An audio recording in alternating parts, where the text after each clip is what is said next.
Taking a look at some stacking options for the Wednesday slate. Coming off the pitching pod, this is definitely a weird slate. There are a ton of high totals, good ballparks, warm weather. It's that time of year where balls start to really fly. I was not thrilled with pitching, which means I'm thrilled with some stacking options here. So diving into it, I ripped Irvin Santana. He's not as good as he seems. Everything's low. BABIP, left on base percentage, all much better than his career norms. Doesn't strike out a ton. Looking at the Seattle team, they're just really good against right-handed pitching. I love the fact that Mitch Haniger's back. You'd love if Gene Segura was leading off here, but Ben Gamble's not bad against right-handed pitching. You look at Santana, 8.7 K to walk ratio. That is not good at all. Seattle's bats all over 200 ISOs against right-handed pitching outside of Kyle Seager's, which is 161. Strikeout rate's not that high, less than 20% outside of Haniger. But like I said, these guys are just not, you look at Santana, he's just not a strikeout guy.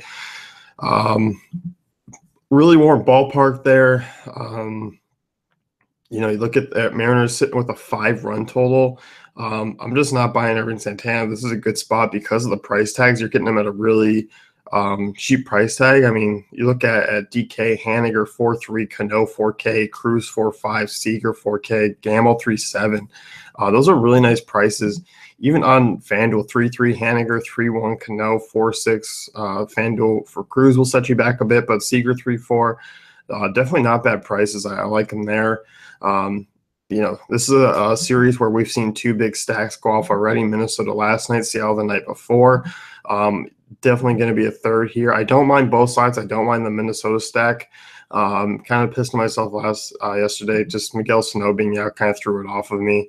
And it was a back half stack anyway that panned out. So they're definitely in play. Both sides of this one are stacking. So if you're building multiple lineups, I think this is a game that I'm going to be immediately jumping towards. So definitely like the potential there. Baltimore is another one against Derek Cullen. That was completely frustrating.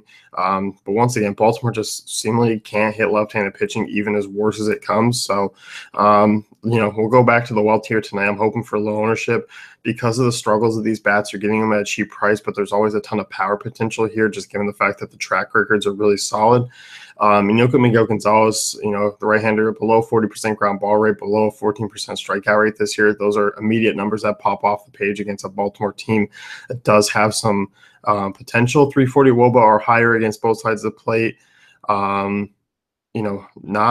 allowing a ton of soft contact, a fair amount of a fair amount of hard contact as well.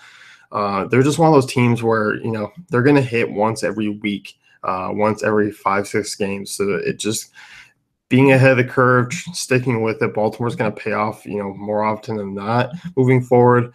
These bats are going to start to heat up a little bit just with the weather. So I don't mind chasing some bats against a fly ball pitcher in guaranteed rate field. And once I said you compare Kluber with the Baltimore stack, you were able to get Kershaw with the Baltimore stack. It just didn't pan out. Their prices are still cheap, so I don't mind going back that route. Chicago Cubs, I'm bummed because they went off last night, and I was really hoping to get them tonight at lower ownership. I was hoping they'd put up a dud. They moved Rizzo to lead off. Rizzo, Happ, Chris Bryant. It's either going to be Jason Hayward or Zobrist, 4th or 5th. I don't even hate Miguel Montero. You just look at Matt Harvey. He's been absolutely awful this year. 356 WOBA to lefties. 2.15 home runs per 9, 34% hard contact rate. Chicago is going to bring a lot of lefties to the plate outside of Chris Bryant, who obviously stellar numbers against right-handed pitching. And you even look at Harvey against righties, 5.16 FIP, 4.47 xFIP, home runs per 9, 1.46, 320 WOBA, not missing a lot of bats. So very much in play here. I like the potential for another Cubs stack at Citi Field to really go off. I'll definitely be going that route. This is not even a bad little game stack of using like Wilmer Flores, Yoenis Cespedes, Juan Lagares too. Warm night. Reasonably kind of low total for the Mets. I'm kind of surprised. Mike Montgomery, I don't expect him to go too deep into the game. So, nice little option there. If you want to get contrarian with the Mets, I'm fine with that. Moving over to the Diamondbacks and Tigers. Diamondbacks struggled on the road. They're bottom 5 in most categories, which is weird, but that's Chase Field and what it can do to you. Good spot here against Jordan Zimmerman, who's awful against both sides of the plate. I like a Diamondback stack. This is one of those ones where building multiple lineups, I'm definitely going to have one. Zimmerman's just completely awful.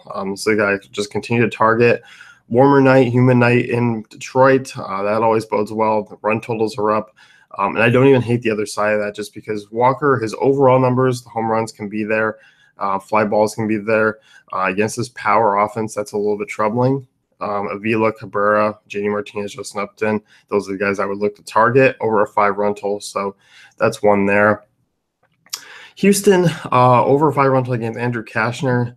And Jesus, it's another stacking opportunity against Andrew Cashner, who just continues to limit damage. And even his games where he's allowed 5 earned runs, I mean, he's still going 5 or 6 innings. It's just not to the right guys. One of these days it's going to hit, but there is a reason why I'm talking about them over everyone else. They're expensive. They might be a different lineup. We saw Josh Reddick, Carlos Beltran sit, so we'll see what that lineup looks like tonight.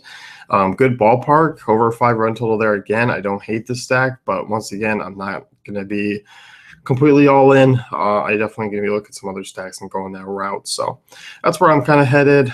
Boston's got over a 5-run total, but I think they're more of a one-off team for me. I like targeting Jeremy Hellickson. I like the ballpark. It's actually a nice little upgrade there. Warm night in Philly, small ballpark. Hellickson doesn't miss a lot of bats. So Boston's in play, but once again, it's been tough to stack them. I can't recall a time where the stack has panned out this year. So you can go that route. Them and Houston are kind of those secondary teams where, they're in play for building multiple lineups. So that's going to wrap things up here with me. You can head over to DaveFantasyCafe.com, check out the great tools and content.